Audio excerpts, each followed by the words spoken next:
So maybe just a tough putt to read, Frank. Well, I think you're kind there, Rich. 2 feet from that distance. That's the scoring zone. Just a couple of feet.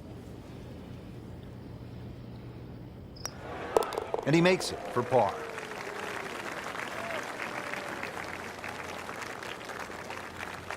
Now McIlroy is the chaser, looking up at Martin Kaymer, and that is no easy task, playing a U.S. Open and chasing the likes of a Martin Kaymer. Plus, pretty difficult shot coming up here at the 15th. It's going to require a great flop shot to get the ball up so quickly and get it to stop in such a short space is going to take every bit of skill.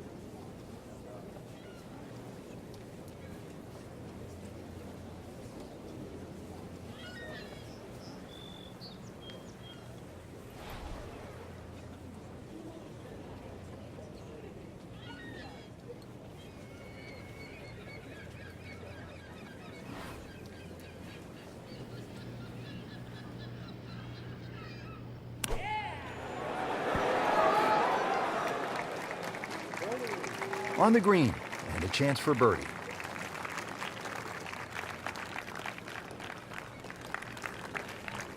Rich, you get that feeling if there's going to be a moment, I think that moment is now. Trying to clean this up, make his par.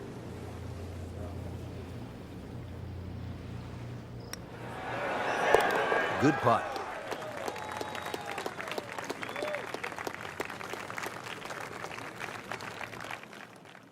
Final few holes to play, especially of a major championship like the US Open.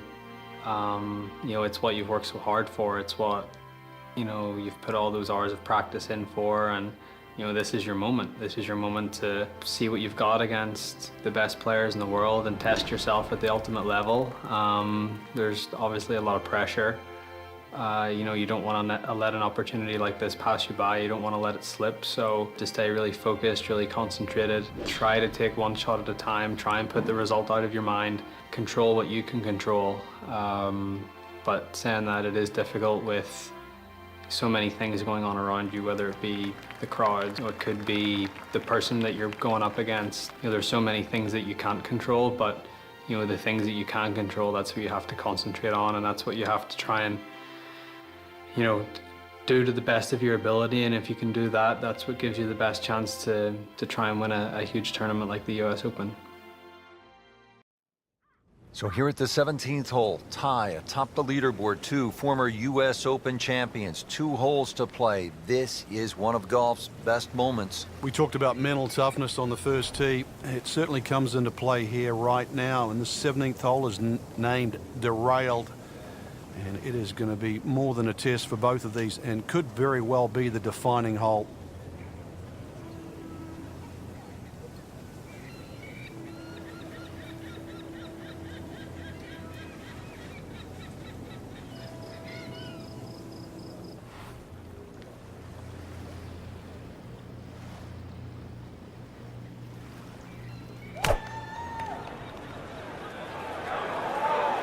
Seems to like it. Looks like it's headed for the green. Certainly had enough power, just didn't have any touch. Second shot.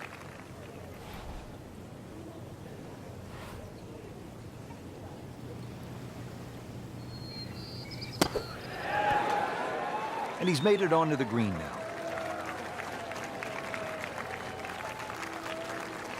Rory now for par. They'll put a little pressure on Kaymer.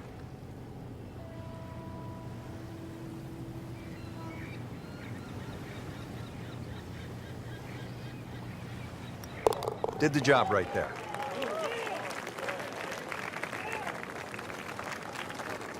One hole left to play here at the U.S. Open Championship. And it all comes down to this, Frank.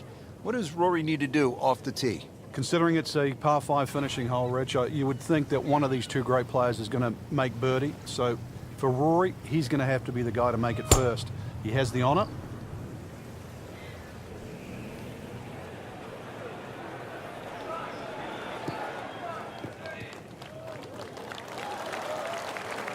What a great drive on the final hole.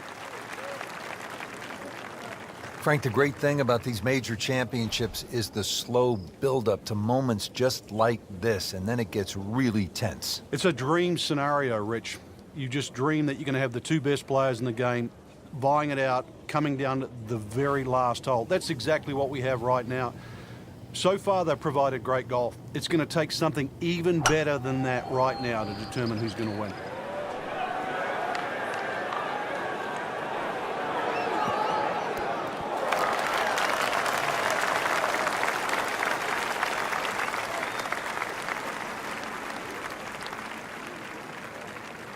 So McIlroy is on the dance floor, but a good ways from the hole.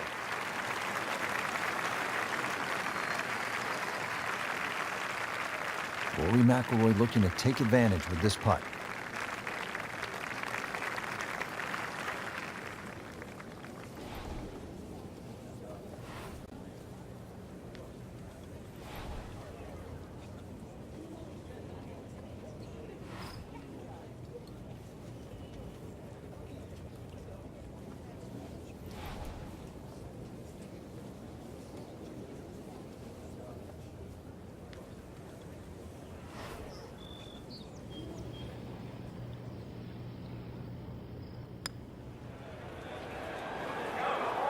So a long putt there and just didn't read it quite right.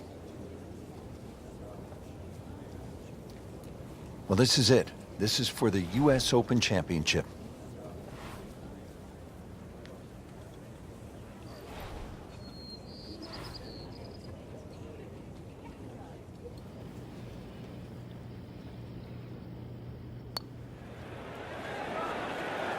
Pretty good effort right there.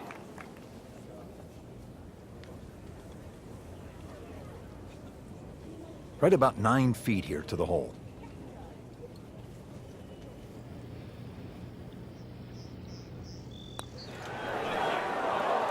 That's costly right there. Painful. He needs this for bogey.